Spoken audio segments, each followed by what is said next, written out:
A couple of people have asked, when should I salary sacrifice? Firstly, you really need to consider whether it's best to pay off your mortgage or salary sacrifice to super. Generally, if you're younger, then you really focus on the mortgage.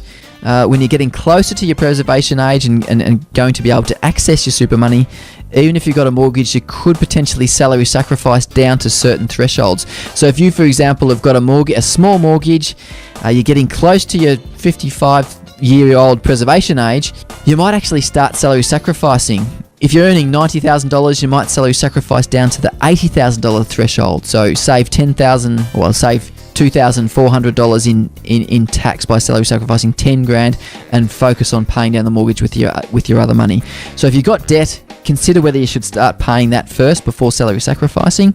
You've got to look at your marginal tax rates. If you're earning less than $18,200, really the tax-free threshold is about $20,500. If you're earning less than $20,500, then it's not worth salary sacrificing because you pay no tax on those earnings. Don't salary sacrifice, or you pay 15% more tax than required. You've got to make sure you stay under those contributions limits that we mentioned. So $30,000 if you're under 50 years of age, and $35,000 if you're 50 and over this financial year. You've got to make sure you can afford it in terms of cash flow. So there's no point putting all this money into super but not being able to live. One thing to consider is whether, if you've reached your preservation age, whether you can start to draw money from your super, roll some money to pension phase, draw some money either concessionally taxed if you're under 60 or tax-free if you're over 60. Check out that retirement planning webinar if you're in that category.